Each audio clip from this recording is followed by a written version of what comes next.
Olá, boa noite, amigos e amigas. Hoje é 30 de julho de 2020, agora são 19 horas e 10 minutos. Tivemos alguns probleminhas técnicos aqui, mas já estão resolvidos. Está começando agora a segunda live bate-papo do grupo Unidos pelo Serviço Público. Lembramos que a nossa primeira live bate-papo foi realizada na quinta-feira passada, e contou com a presença do deputado estadual Jefferson Fernandes, do PT, presidente da Comissão de Segurança e Serviços Públicos da Assembleia Legislativa do Estado do Rio Grande do Sul, e com um colega servidor, economista e analista do Judiciário do TRF4, Moisés Triste, onde debatemos o tema Estado mínimo para quem? E abordamos o papel do Estado na atual conjuntura que vivemos no país e no mundo. Agradecemos a todos e todas que prestigiaram a nossa live de estreia na semana passada e deixaram seu like, seus comentários, contribuíram com intervenções muito especiais. Tá? Foram mais de 100 compartilhamentos somente no nosso grupo, tá? Além de outros grupos e fanpages que também distribuímos. Aqueles que não assistiram, convido para que assistam a live, ela está disponível na área avisos e na área discussão do grupo, bem como pode ser encontrado no perfil dos participantes. O tema hoje é Direito do Trabalho em Tempos de Necropolítica. Esta live bate-papo está sendo feita para você. Queremos ouvi-los e interagir com todos e todas. Deixem seus comentários aqui embaixo, digam de onde estão falando e mandem suas perguntas para os participantes. Peço aos amigos e amigas que compartilhem essa transmissão, criem suas salas de bate-papo e marquem seus amigos para que possamos atingir o maior número de pessoas. Deixe seu like e façam suas perguntas nos comentários. Essa live está sendo promovida pelo grupo do Facebook Unidos pelo Serviço Público e é retransmitida através dos perfis dos participantes e da página Coletivo Torrense Intersindical. Eu sou Daniel Santana Bittencourt, conhecido aqui nas redes sociais como Daniel Santana, sou servidor do Ministério Público e trabalho na Promotoria de Justiça de Torres. Sou administrador do Grupo Unidos pelo Serviço Público aqui no Facebook. Estou falando direto da cidade de Torres, no litoral norte do estado do Rio Grande do Sul, divisa com o estado de Santa Catarina, para os nossos assistentes e membros do grupo que estão de fora do Rio Grande do Sul, para que possam estar se situando. E hoje eu tenho a honra e a satisfação de contar aí com a presença de duas grandes mulheres, de duas grandes profissionais aí do ramo do direito, que têm uma tremenda admiração. Ao meu lado, também aqui da cidade de Torres,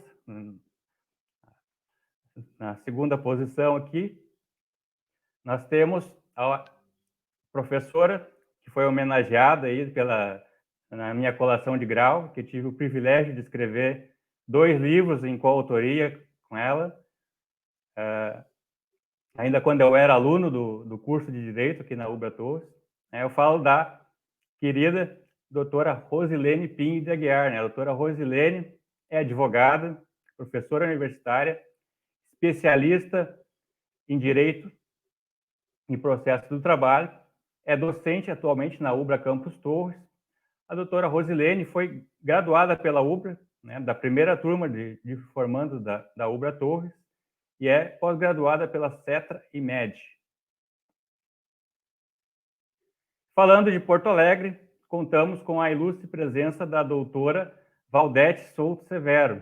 É com grande satisfação que recebemos aqui uma conferencista conhecida internacionalmente, no mundo jurídico.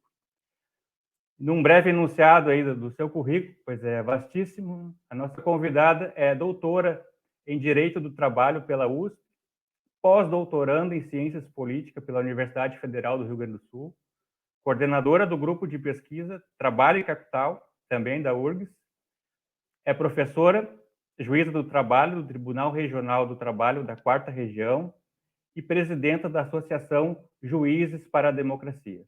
Sejam muito bem-vindas, doutora Valdete, seja muito bem-vinda, doutora Rosilene. É um prazer tê-las aqui conosco. Agora passo a palavra para que as nossas convidadas dêem as boas-vindas ao público que estão nos assistindo. Agora temos aí 30 pessoas aí que estão ligadinhas conosco. e sintam-se à vontade nesse nosso segundo bate-papo do Grupo Unidos pelo Serviço Público. Obrigada, Daniel. Vocês viram que meu pai passou aqui atrás, né? Eu trouxe eles para ficarem comigo aqui no isolamento social e já expliquei a questão das lives e tal, mas não adianta. Então, ele passou, me deu uma abençoada aqui, acho que a live vai ser boa. Quero te agradecer, Daniel, a oportunidade, embora seja um momento muito triste, inclusive o tema que nos traz aqui é um tema delicado e difícil. Mesmo assim, é muito bom poder fazer esse diálogo e rever a Rosilene e estar contigo nesse espaço. Igualmente, Daniel, muito obrigada. Como eu falei várias vezes, fiquei muito honrada com o convite, porque participar com a doutora Valdete sempre é um imenso prazer, um grande aprendizado. Né? Eu já advoguei, né, com a doutora Valdete, juízas, com uma preocupação sempre imensa, né, de fazer uma prova muito justa, muito séria, muito ética, como deve ser. A doutora prima sempre, doutora, isso é verdade, já li várias sentenças suas pela uma sentença muito técnica, sempre baseada de uma forma muito justa, né? E, Daniel, prazer, né, que eu tenho de ter sido tua professora homenageada, e é um prazer estar aqui conversando com todos, né? Eu acho que a gente também vive num momento muito difícil, eu e a doutora Valdete estávamos ali conversando antes, e essa importância do direito do trabalho nessa crise, né, sanitária e econômica sem precedentes que estamos vivendo, nos torna, assim, muito preocupados com o futuro dos trabalhadores e das gerações que vêm por aí. É um prazer estar aqui. Muito bem. Antes de entrarmos no tema do nosso bate-papo, né, eu gostaria de fazer um registro em nome do Grupo Unidos pelo Serviço Público, né? E, em nome do grupo, eu venho manifestar nosso apoio à juíza doutora Valdete Souto Severo. Tá? Explico, né? A semana passada, mais exatamente dia 20 de julho, né, a doutora Valdete escreveu um brilhante artigo, né, intitulado Por que é possível falar em políticas genocidas no Brasil? Vou colocar aqui na tela para vocês, tá? Quem quiser ler o artigo, aqui tem o link para que todos possam estar consultando esse artigo. O artigo publicado no site Democracia e Mundo do Trabalho em Debate, né? Recomendo mais uma vez que todos leiam esse artigo. Nesse artigo, a doutora Valdete discute o processo histórico de políticas públicas, né, que foram naturalizando a morte de determinados grupos sociais, como o das pessoas pobres, das pessoas negras, habitantes das periferias e dos grandes centros urbanos. Né. Saliento que a nossa convidada, a doutora Valdete, sempre atuou de forma consistente e orientada pela Constituição Federal, pelos direitos do trabalho no Brasil. Doutora Valdete, saiba que não vamos assistir calados qualquer atentado à liberdade de expressão e principalmente à liberdade de cátedra. Certo? Aqui nós temos 3 professores, eu também sou professor, né? A professora Rosilene também é professora. Qualquer um que lê o artigo perceberá que a doutora Valdete se manifestou de forma embasada e democrática, né? Com uma análise absolutamente pertinente e necessária. Se considerarmos que no presente momento já temos mais de 90 mil vidas, né, perdidas para uma doença que avança pela omissão do Estado brasileiro, para nós que defendemos a democracia e defendemos o texto que está naquele livrinho verde e amarelo chamado Constituição da República do Brasil, que hoje temos aí 32 anos, né, não podemos deixar de repudiar tal intimidação a magistrado, principalmente por entendermos que foi um artigo científico, né, cautelosamente elaborado e que nada mais faz do que enfrentar um tema que vem sendo amplamente debatido nos meios de comunicação, entre juristas, especialistas, né, e inclusive foi levado a público pelo próprio ministro do STF, né, o ministro Gilmar Mendes. E lembrando, inclusive, que no último domingo houve uma denúncia contra o presidente da República no Tribunal Penal Internacional, no Tribunal de Haia, por crime contra a humanidade, né? Durante a gestão frente à pandemia que o governo federal vem fazendo, né? E adota ações negligentes e irresponsáveis que já contribuíram para mais de 90 mil mortes pela doença no país, né? No seu artigo, a doutora Valdete discute o processo histórico de genocídio e necropolítica do capitalismo. e suas raízes no Brasil. Então, doutora Valdete, esse processo, como analisado pela senhora, se aprofunda no contexto da crise que vivemos em razão da pandemia do novo coronavírus, né? Então, esse espaço é todo seu para que a senhora possa estar falando sobre isso, né, sobre o direito do trabalho em tempos de necropolítica. Obrigada, Daniel. Obrigada pela solidariedade, pela tua fala. É difícil falar desse tema, porque realmente é um tema muito grave, mas é importante que se diga, que se enuncie o que está acontecendo. Inclusive, nesse artigo que citastes, o que eu procuro demonstrar é justamente que uma ausência de compromisso com a Constituição de 88 acabou fazendo com que alguns direitos que estão ali previstos nunca saíssem do papel. E veja, isso não é necessariamente crítica a um determinado governo, é crítica a uma cultura de negação de uma realidade realmente democrática para uma parcela muito importante da população, e como essa ausência de realidade democrática, e aqui a democracia compreendida, Daniel, como a possibilidade material e concreta de ter uma vida minimamente boa, ou seja, só dá para falar em democracia se nós tivermos uma sociedade em que as pessoas possam vestir, comer, morar e trabalhar com decência. E quando a gente olha os dados da PNAD do terceiro trimestre de 2019, ou mesmo do levantamento já feito pelo IBGE em relação a 2020, a gente vê que existe no Brasil uma quantidade muito expressiva de famílias brasileiras morando em lugares sem saneamento básico. A gente percebe que existe no Brasil praticamente 13 milhões de pessoas sem trabalho, e desde 2016 o IBGE considera um índice que é o índice dos desalentados. Veja só, isso deve dizer muito sobre a sociedade em que a gente vive. Ter um índice oficial para apurar desalentados, que são aquelas pessoas que desistiram de procurar trabalho, porque sabem que não encontrarão, e isso numa sociedade capitalista, ou seja, numa sociedade em que a base do convívio social é justamente a troca entre capital e trabalho, ou seja, é a relação de trabalho. Numa sociedade como essa, o mínimo que se pode esperar do Estado é que haja trabalho para todos, né?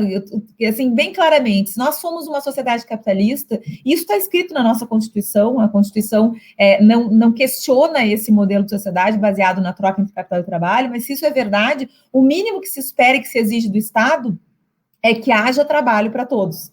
No Brasil, a gente tem uma lógica de desemprego estrutural que atinge hoje níveis inimagináveis, níveis catastróficos.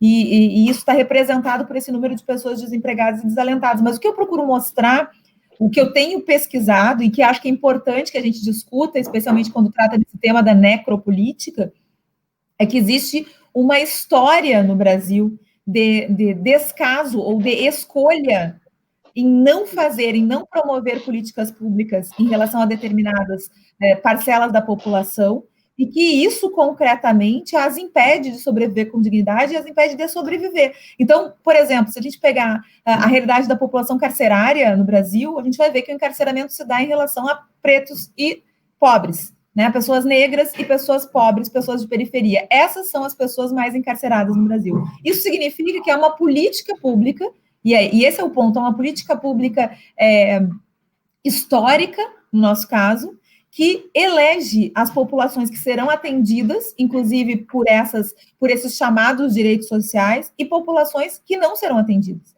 A gente tem uma Constituição de 32 anos de existência, uma Constituição que é praticamente um pacto social entre o capitalismo e uma racionalidade solidária, e o que a gente enxerga é que essa Constituição simplesmente não existe para determinada parcela da população brasileira há muito tempo, Se nós pegarmos as nossas populações originárias, eu estou agora na presidência de uma associação que me orgulha muito, que é a JD, a Associação Juízes para a Democracia, que foi criada em 91 e que tem um histórico de atuação junto às populações originárias, por exemplo. E o que a gente enxerga nas publicações que já fizemos, ano que vem nós completamos 30 anos, então eu estava olhando assim, os livros que já foram publicados nos 10 anos, nos 15 anos, nos 20 anos, e o que está retratado ali é uma história que se repete, que é essa história de exclusão social e de promoção de miséria deliberada por parte do Estado. Bom, quando a gente fala nesse termo, que é um termo cunhado academicamente por um acadêmico camaronês chamado Achille Mbembe, necropolítica, do que ele está falando? Na verdade, ele está reeditando algo que já aparece em autores anteriores a ele, mas está dando um nome para isso. Necropolítica é a política do Estado que concretamente vai ocasionar a morte de determinados grupos de pessoas.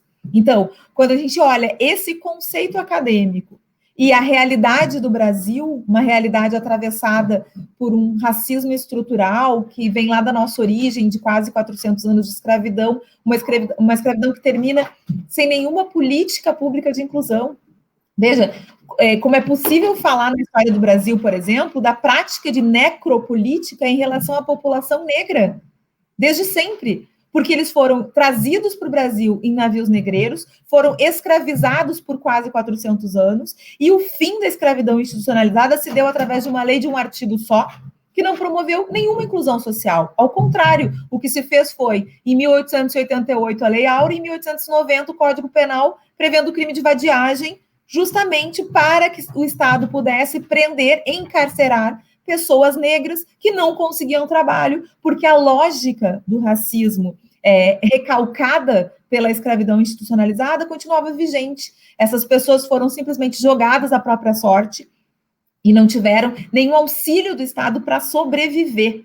Isso é necropolítica. Claro que se a gente pega períodos mais recentes da nossa história, nós vamos ver que essa situação se repete, e não é possível que nos calemos diante do fato, por exemplo, de que o Brasil atingiu hoje 90 mil pessoas mortas. Sim, em função de uma pandemia. Mas é curioso pensar, ou é necessário refletir sobre o fato de que o Brasil já está em segundo lugar entre os países em que mais morreu gente em função da Covid-19. E a Covid-19 é a pandemia que chega em 2020. Porque se a gente olha, novamente, a PNAD dos últimos anos, o que a gente enxerga são doenças que já haviam sido erradicadas e que voltaram a matar no Brasil. E voltaram a matar quem? As populações das periferias das cidades, a população pobre, a população negra, a população indígena. Ou seja, há uma política pública que, no nosso caso, é histórica, que nós não conseguimos superar a partir da Constituição de 88, apesar da abertura democrática, apesar do que conquistamos e apesar do que avançamos também em governos anteriores. Não há como negar que houve avanço, houve redução de desigualdade, houve aumento do número de pessoas empregadas, isso está nos dados estatísticos do próprio Estado, mas também nós não podemos negar que essa estrutura política de escolher quem se beneficia com as possibilidades de vida digna e quem fica sempre alijado dessas possibilidades de vida digna, essa estrutura não se alterou. Não se alterou nem mesmo nesses últimos 32 anos com a ordem constitucional que nós temos. E por que é importante falar sobre isso, Daniel e Rosilene? É importante porque nós temos a oportunidade de mudar essa lógica. Nós precisamos reconhecer, né, as nossas falhas até aqui, o que nos trouxe até aqui, como é possível que nós não estejamos escandalizados numa realidade de um presidente que já foi denunciado no Tribunal Penal Internacional, que tem contra ele mais de 40 pedidos de impeachment protocolados, muitos desses pedidos denunciando exatamente a política pública que vem sendo adotada com a pandemia e que concretamente está fazendo do Brasil um país com recorde de mortes em razão de uma doença extremamente agressiva para alguns corpos, é verdade, mas que pode ser contida, e vários outros países nos dão exemplo disso, né? Nós temos o exemplo de Portugal, que enfrentou a pandemia, mas veja, Portugal, tão logo a pandemia ou a doença chegou ao país, já deliberou que não haveria mais, por exemplo, aulas presenciais durante todo o ano de 2020. Não ficou nessa, né? Que aqui a gente vê acontecer tanto em nível federal, quanto estadual, quanto municipal. Abre o comércio, fecha o comércio, vai ter aula presencial, não vai ter aula presencial, vamos discutir, vamos ver quantas pessoas vão morrer na semana que vem. Não é assim que se lida com uma pandemia, né? Ou mesmo quando a gente vê, por exemplo, que do orçamento, isso não sou eu que digo, é o TCU que diz, do orçamento aprovado para compra de equipamentos, para compra de leitos em hospitais privados, o que talvez não deveria nem ser a medida a ser adotada pelo Estado, e sim a determinação de que esses hospitais colocassem esses leitos à disposição do público do Sistema Único de Saúde, mas, enfim, de vacina, de incentivo científico para a produção de vacina e mesmo de produção do isolamento social. Desse orçamento, apenas 1/3 foi utilizado até agora.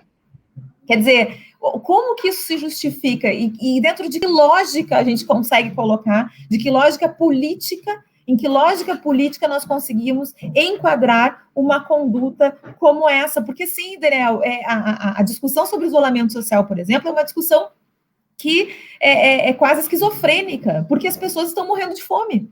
Então, eu compreendo quando amigos, pessoas conhecidas minhas dizem eu não quero mais ficar em casa, seja porque eu não tenho uma casa para ficar de forma realmente isolada, porque lá moram 10 pessoas e é uma casa muito pequena, seja porque eu preciso sobreviver e não há nenhum auxílio efetivo para essa sobrevivência.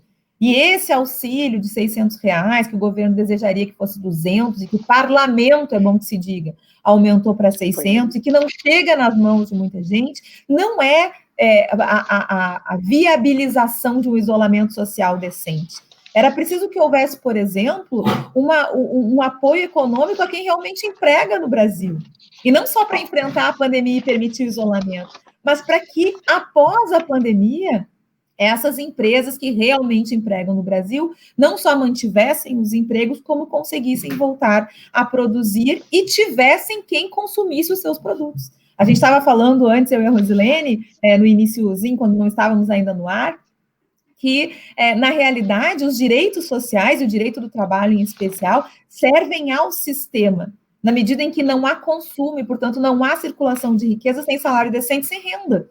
Então, e tudo isso depende de política pública. O que acontece é que no Brasil a gente vem de muitos anos de uma política pública hostil aos direitos sociais. Nós, por exemplo, no meu caso, que é no direito do trabalho, a gente vem de décadas de desmanche. É verdade que esse desmanche se aprofunda muito a partir da ruptura democrática que nós temos em 2016, mas verdade seja dita, nós estamos... E o serviço público é o espaço em que isso mais se verifica. Porque se a gente pega o exemplo da terceirização, o que a gente enxerga? A terceirização, que passa a ser autorizada por uma súmula do TST na década de 90, e que inocula no serviço público a ausência de concurso, a precarização das condições de trabalho, o questionamento sobre a estabilidade, a diminuição da qualidade desse serviço, veja, serviço de saúde, serviço de educação, serviços, portanto, que são essenciais para que uma sociedade enfrente de forma decente a pandemia. A terceirização vem sendo admitida há décadas. Então, a realidade é que, e é isso que eu pretendi chamar a atenção no artigo e que eu quero aqui enfatizar, a realidade da opção política que não privilegia populações periféricas e populações historicamente desrespeitadas e alijadas das condições materiais de vida decente no Brasil, não deixou de ser praticada em alguma medida ao longo dos nossos 32 anos de democracia, o que fez com que nós chegássemos em 2013, e depois em 2016, depois em 2018, com uma democracia tão frágil e com uma população tão vulnerável, que não foi difícil que uma lógica ainda mais hostil aos direitos sociais se instalasse no nosso país, e nós chegássemos hoje, nesse triste dia 30 de julho, com 90 mil pessoas mortas em razão de uma doença que é evitada com o isolamento social e com a realidade de políticas públicas que viabilizem sobrevivência digna durante esse isolamento. Então, eu já encerro para não tomar mais do que o tempo que nós combinamos, e estou à disposição para perguntas e para o diálogo que vier a partir disso, mas acho que necropolítica, nós não podemos evitar as palavras. Isso é mais importante de tudo, nós temos um compromisso, inclusive com as gerações futuras, de dizer exatamente o que está acontecendo. Necropolítica é algo que precisa ser discutido no Brasil com urgência, com a gravidade que o tema merece, porque, afinal de contas, as pessoas estão morrendo por escolhas públicas que podiam não ser feitas. É muito importante que a senhora falou. Nós vivemos num país aí que os prédios eram construídos com dependência de empregada, que tinham elevador de serviço, né? Nós temos aí isso tudo estruturado e dentro da nossa cultura, e é algo que tem que ser modificado, já deveria ter sido modificado, né? Nós somos um país que que foi um dos últimos a ter a abolição da escravatura, que em tese, né, a escravatura hoje em dia as pessoas trabalham para comer e mal conseguem pagar suas contas. Então, essa escravatura que foi abolida em termos, né? Talvez só no papel, né? Diante dessa magnífica aula aí, proferida pela doutora Valdete Severo, gostaria de ouvir agora a doutora Rosilene, né? Com sua experiência de advogada, de docente em Direito e Processo do Trabalho, para que fizesse uma análise do cenário que temos hoje e a relação com as reformas trabalhistas, né? A partir de 2017, né? Eu ia brincar agora, mas me deixou para falar depois da doutora Valdete, né? Sempre é um problema.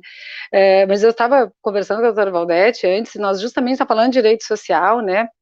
E eu disse para ela que eu advogo na área empresarial, eu advogo muito mais para empregador, e eu sempre, eu tenho muita sorte, vamos dizer assim, que esses empregadores que eu advogo, a gente tem uma preocupação de demonstrar para essas empresas, esses empresários, que o direito do trabalho não é inimigo da livre iniciativa, da distribuição de renda justa, ao contrário, né? A justiça do trabalho, ela tem esse enfoque justamente de evitar que aquela empresa, que aquele empregador que preserva empregos, que faz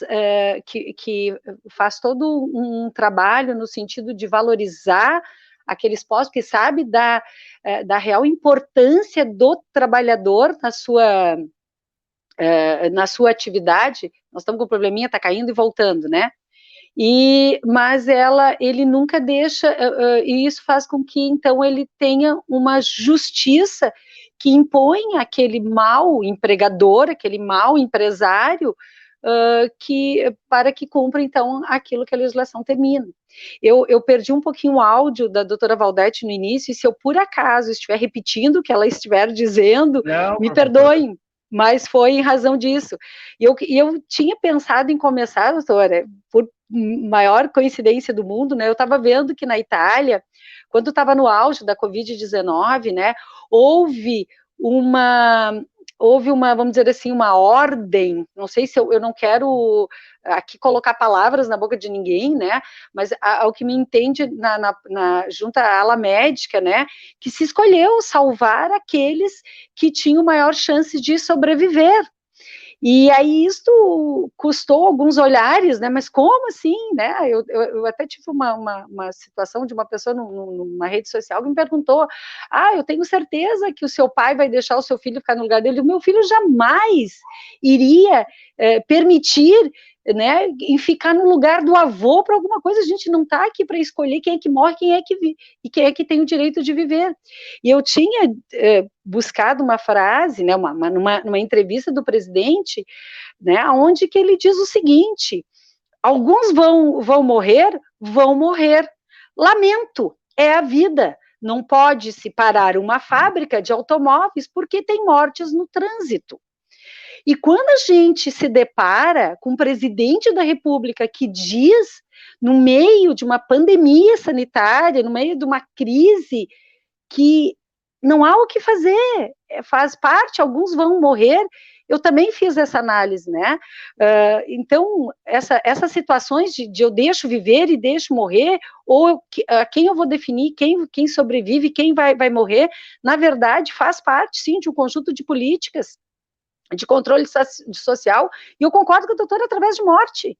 E, infelizmente, é assim, a chamada necropolítica, né, como a doutora disse bem, do filósofo cameronês, né, que trata esse assunto, e o país, que realmente é um país que nasce, né, estruturado na base de um racismo patriarcal, mas sim de um racismo, aonde eu estava lendo alguns livros algum tempo atrás, e eu brinco, né, que o discurso era muito parecido. Se nós acabarmos com a escravidão, esse país vai quebrar, não haverá sistema econômico, as pessoas irão morrer de fome, e o discurso é o mesmo.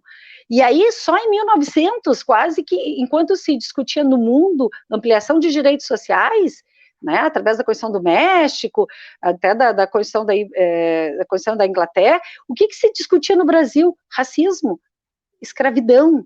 Então, é verdade que esses sujeitos, né, que sofrem esta ação de precarização das suas vidas, é sim em razão da sua classe, da sua raça e do seu gênero, né? E eu estava fazendo uma análise da necropolítica e eu vi com a época da ditadura realmente.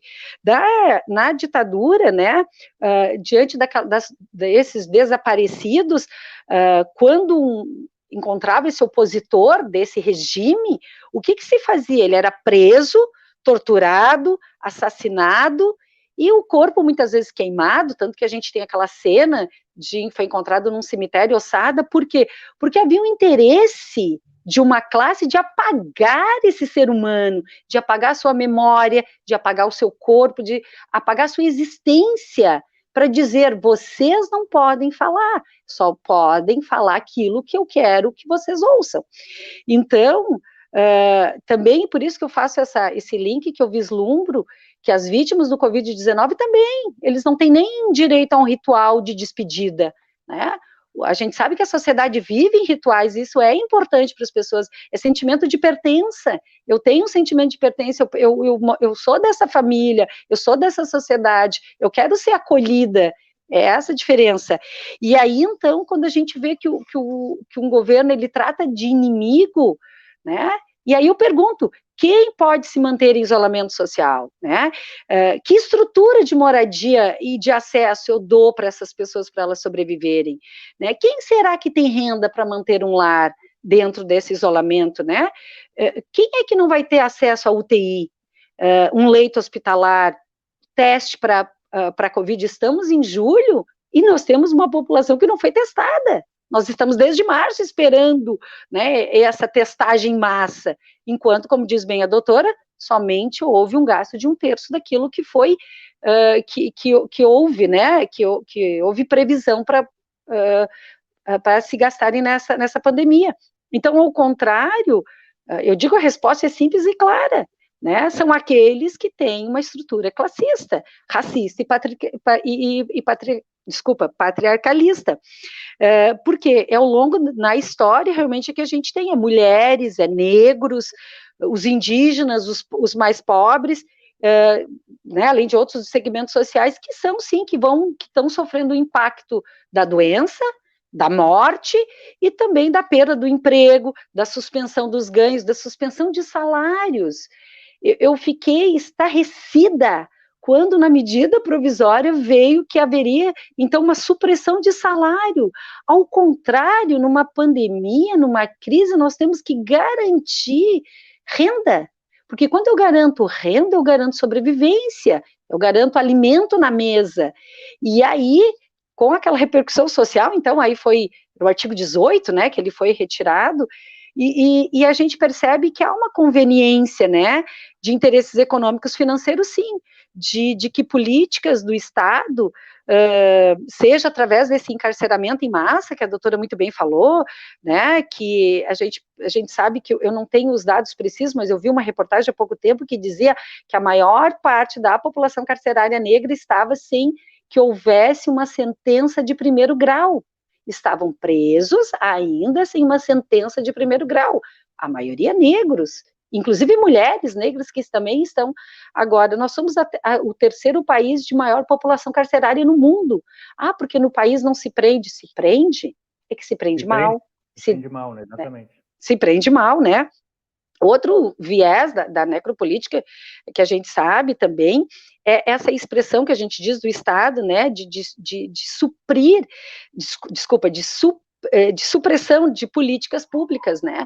Quando a gente analisa lá, desde a reforma trabalhista, então, com a ideia de vamos fazer uma reforma, porque a CLT é velha, ela é de 1943, ela está ultrapassada, então nós temos que torná-la mais dinâmica, mais atualizada, para que a gente gere mais emprego, e as pessoas acreditam que isso realmente viria a acontecer, e que a gente sabe que não ocorreu.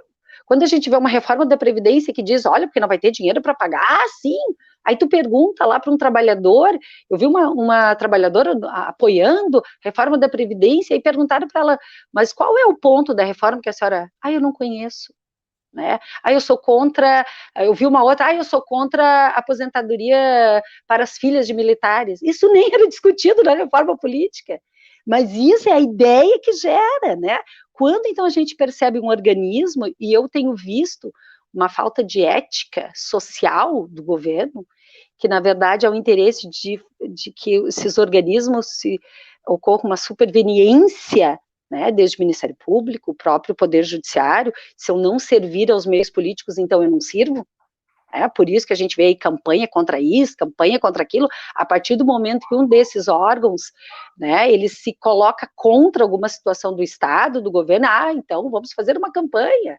E nós estávamos falando, vocês estavam falando ali de algum momento disso, daquilo, eu falei, não é à toa que o Brasil é o país rei dos memes, né, e quando tu percebe que isso vai ocorrendo e as pessoas, elas estão mais preocupadas em quem vai estampar a campanha de alguma empresa que vende produtos de beleza do que efetivamente a crise que vivemos e os mais de 90 mil mortos. Realmente a gente vive uma crise desigual.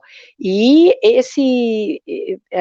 eu vivo que uma coisa que me chamou a atenção também, a maioria dos países, né, eles têm buscado assegurar emprego, países desenvolvidos, proibindo, então, demissões, custeando salários, fazendo, inclusive, toda uma discussão sobre até uma renda mínima universal, né, que é uma discussão que hoje gera, que é a partir de tributação de grandes fortunas, que sempre vem à tona no Brasil, mas ela é esquecida, porque tem reformas mais importantes, né, porque a gente vê aquele slogan, menos direitos, né, e mais trabalho. Então, isso faz com que a população entenda que se ela tiver retirado direitos, ela vai conseguir um trabalho, isso vai garantir para ela, e ela é levada a acreditar nesta falácia, que realmente nós temos muito direito. Aí tu percebe, há pouco tempo vimos na mídia que o tal do empresário que alegava isso, que botava lá nas suas redes sociais como slogan, né, menos direitos e para mais trabalho, estava preso aí por sonegação de impostos. Então, quando eu estou numa parte favorável, é muito fácil. E outros países, então, criaram, né, inclusive países capitalistas, uma renda universal que garanta essa população, né, nos dias atuais, e vamos dizer assim, a histórica questão social, né, a luta de classes, ela tem um efeito maior para mim, agora ela está demonstrada, né, em razão da pandemia. Por quê? Porque ela afetou ricos e pobres também. E também eu sempre digo, né, o vidro do carro blindado, dizem, né, pode até conter um disparo da arma de fogo, mas ela não foi suficiente para conter essa contaminação e essa pandemia, porque foi uma pandemia que veio das classes, aqui no Brasil, ela veio através das classes sociais mais abastadas, que foram visitar países na Europa e trouxeram o vírus. Mas a saída, né, que a gente percebe, que é ventilada, que pelo que me parece, com as devidas proporções, do governo federal está, sim, a ignorar esse problema de saúde pública e que levou à morte, né, que está aí a morte de 90 mil pessoas, e ainda cria uma crise econômica bem grande e dá a responsabilidade, retira dele, né, essa tentativa de retirar dele qualquer tipo de responsabilidade. Uma hora diz que é dos estados, outra hora diz que é do município, outra hora diz que o Supremo Tribunal assim o fez. Por quê? Porque o governo, na verdade, ele é levado pelos interesses do mercado, dos seus acionistas, dos interesses daqueles que patrocinaram a sua campanha, né? A gente sabe que a gente tem um ministro da Economia, que é voltado lá da escola de Chicago, né, uma das principais propagadoras dessa ideologia neoliberal no mundo, e que, na verdade, quer dizer, e o mundo, no momento atual, a gente percebe que, às vezes, ele toma caminho inverso, né? Por exemplo, eu sempre digo a máxima da essência do neoliberalismo, né, que é a privatização dos lucros e socialização dos prejuízos, né? Para mim, essa frase é perfeita para o neoliberalismo, né? Eu privatizo os lucros, mas reparto socialmente os meus prejuízos. Então, quando a gente percebe, como diz a doutora antes ali, não se houve uma preocupação de apoiar, de assistir empresas que empregam, que têm garantias, que querem contratar. Não houve essa preocupação. A medida provisória, então, 927, né, que foi a conhecida, alguns chamavam de MP da morte, que de forma, eu digo, ela foi pioneira no mundo, ela foi pioneira porque outras disposições trouxe uma possibilidade inicial de suspender os contratos de trabalho, né, por até 4 meses, sem qualquer garantia, né, de contrapartida, a não ser uma manutenção, uma garantia do trabalho por igual tempo, e deixou os trabalhadores o quê? A míngua, né, sem qualquer remuneração, sem qualquer possibilidade de subsistência, e diante daquela repercussão negativa que a gente falou, que foi o artigo 18, né, no dia seguinte, então, ela foi revogada. Em seguida, lá no dia 1º de abril, apesar de ser uma data bem interessante, 1º de abril, dia da mentira, não era mentira, né, então veio a famigerada MP 936, que em tese, né, trazia um programa emergencial de manutenção de emprego, mas, na verdade, só trouxe um cenário de faz de conta, como eu digo, eu faço de conta que eu apoio, vocês fazem de conta que vão aderir a esse programa, e nós já tínhamos, e também uma crítica que eu sempre trouxe, foi a tal do contrato verde e amarelo. Para mim aquilo era uma aberração da natureza, né, da natureza não, do governo, né, a natureza, coitada, não tem nada a ver com isso, ao contrário. E aí, depois houve uma ferrenha pressão, então, para ofertar alguma resposta institucional, essa grave crise que se vê, e que, além de tudo, né, além de submeter esse trabalhador que tem que escolher entre trabalhar, morrer, ou da Covid, ou morre de fome através da MP, o que a gente diz é o que foi apresentado pelo governo é um retrocesso. Ele efetivamente foi apresentar uma medida, né, em moldes semelhantes ao da MP 927, que propõe uma supressão salarial como solução, e a gente sabe que não é isto. Dani, se eu estiver me estendendo, por favor.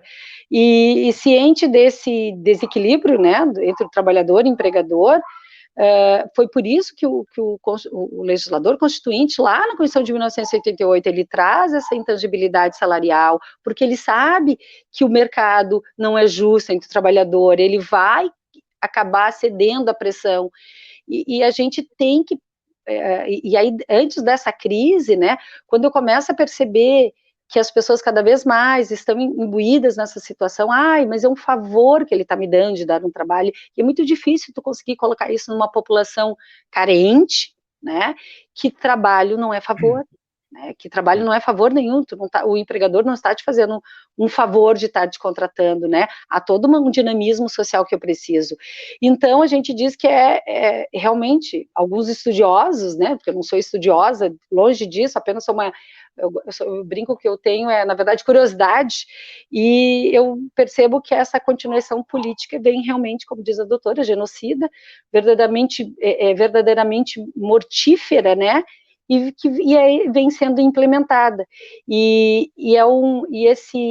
essa situação, então, o governo vem e diz sempre, né, que que estão desesperados porque as contas públicas não fecham, isso vai sempre trazendo essa situação que é necessário reformas.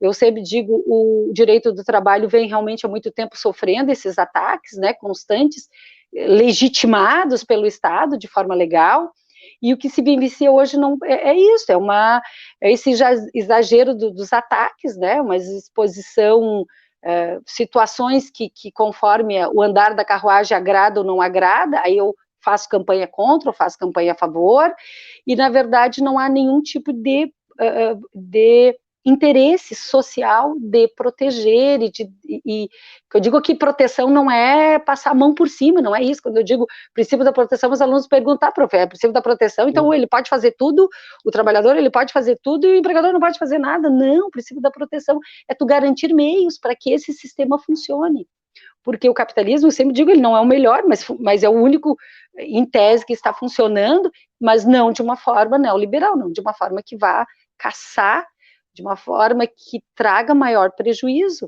né, para todos. As reformas que foram feitas aí, que vieram sempre com aquela modelagem de que seria a salvação da lavoura, né, que seria a reforma trabalhista, vai vir para gerar mais emprego. Não gerou emprego nenhum, pelo contrário, né, as pessoas passaram a trabalhar de Uber, passaram a trabalhar no comércio informal. Então, a uberização, eu chamo, né? Depois veio a reforma da Previdência também, que não ia ter dinheiro para pagar. Então, assim, são retrocessos sociais que nos fazem remeter a tempos muito antigos, né? E esse negacionismo também que a gente está vivendo hoje, né? A gente vê muita gente acreditando em medicamentos aí que salvam, milagrosos, cloroquina. Eu brinco, agora parece ter um remédio para pulga bom. E as pessoas acreditam e tomam isso como uma verdade, algo que fosse lhe defender do problema real, da situação concreta e do perigo real que é essa pandemia, né? Então, eu gostaria de ouvir a doutora Valdete, assim, para a gente já se encaminhando para as considerações finais.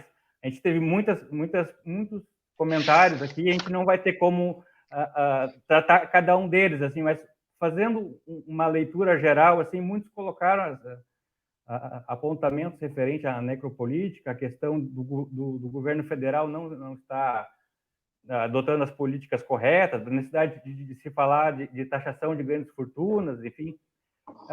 Doutora Valdete, como é que a justiça do trabalho hoje, diante desse cenário que nós estamos vivendo aí de pandemia, de falta de trabalho, os cuidados em relação ao trabalhador, quais são as demandas assim, que a senhora tem enfrentado aí na justiça do trabalho hoje em relação a isso?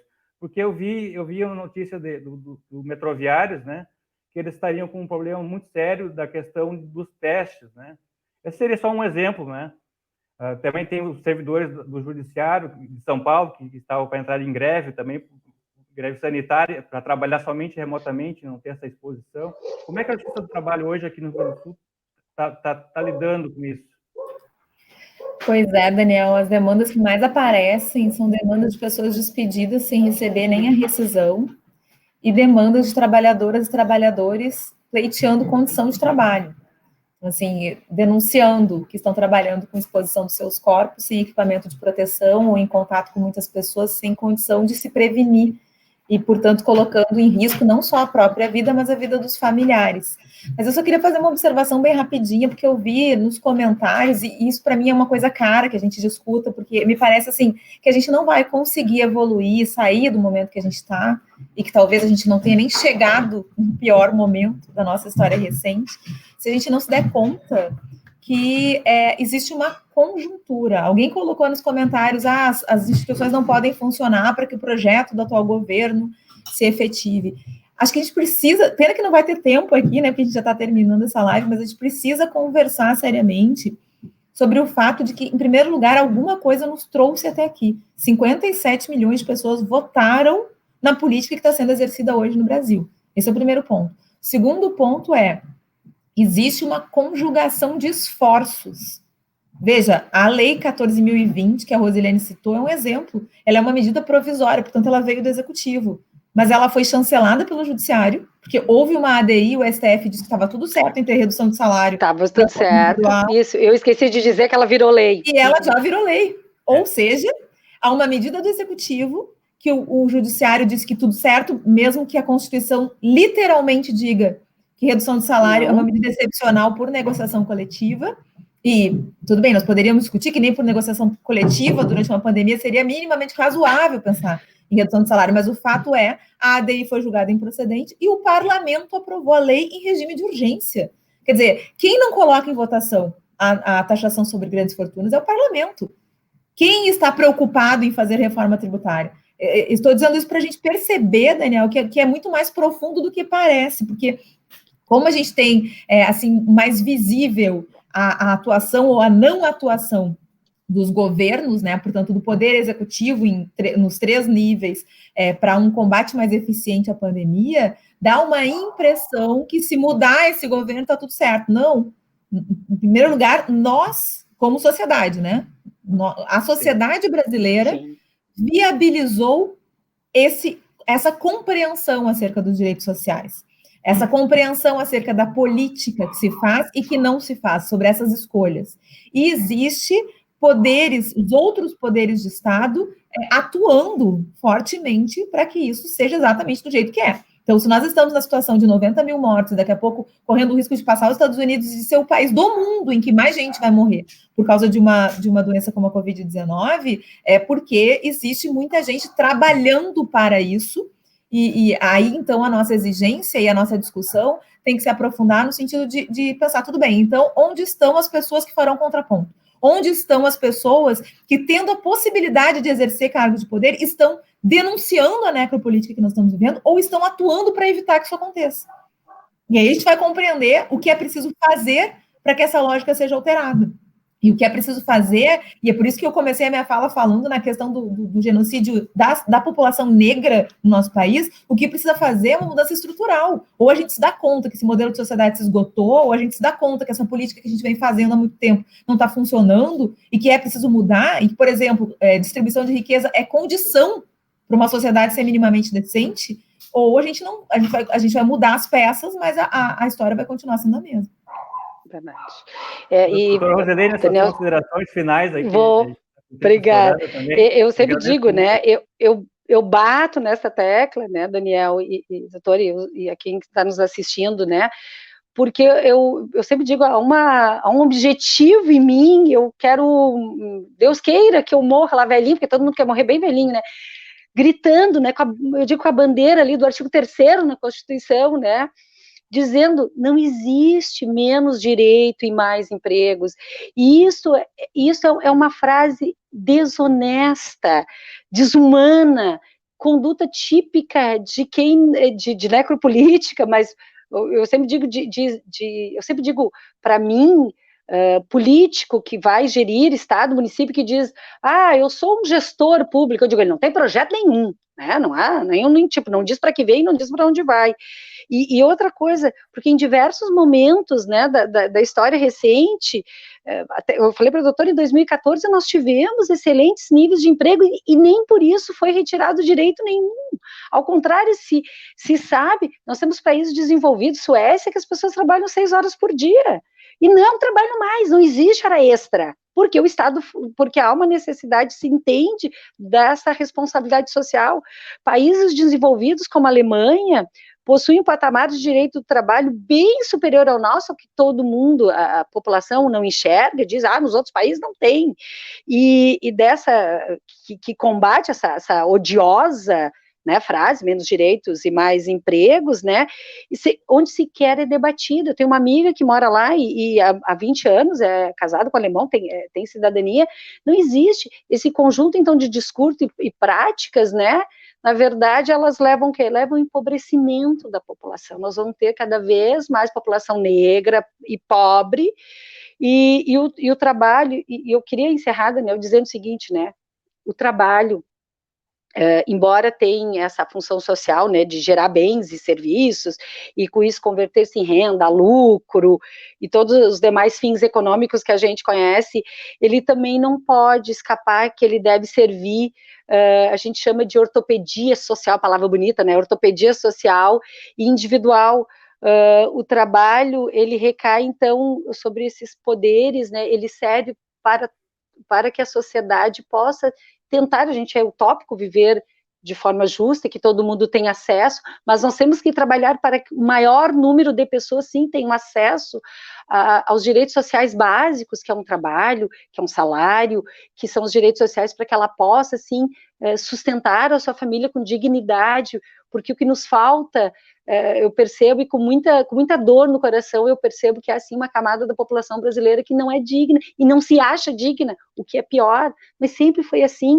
É o negro que realmente, quando sai para trabalhar, sai com a carteira de trabalho na mão, porque tem medo de ser confundido com bandido e levar um tiro, né? Eu não vejo ações da polícia em bairros socialmente mais desenvolvidos. A polícia não vai lá e não mata para depois perguntar quem é. Isso é outra situação, né?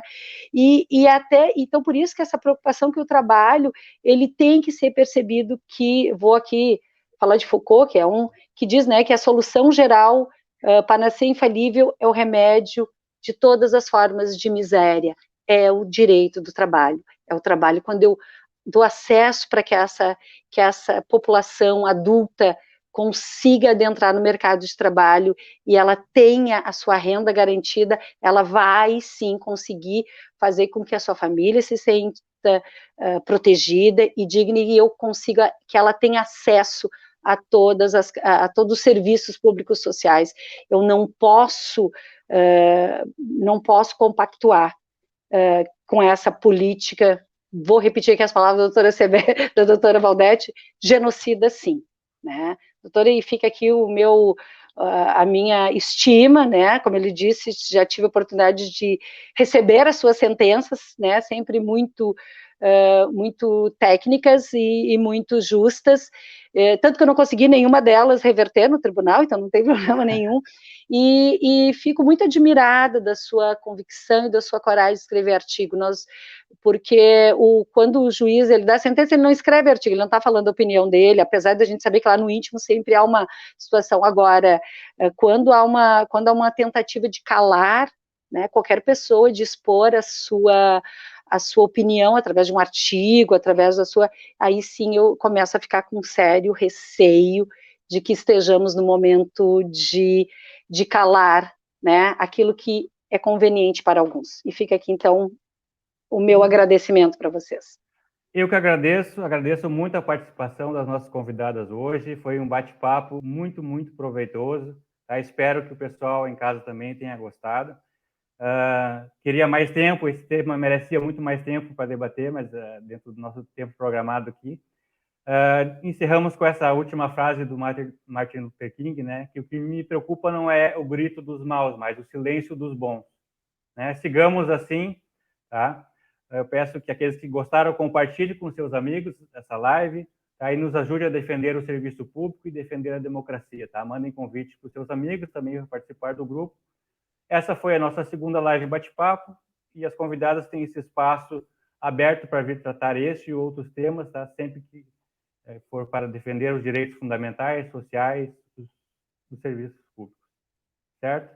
Tenham uma boa noite, vão em paz e cuidem-se. Um abraço. Boa noite. Fique em casa se puder. Isso. Tchau.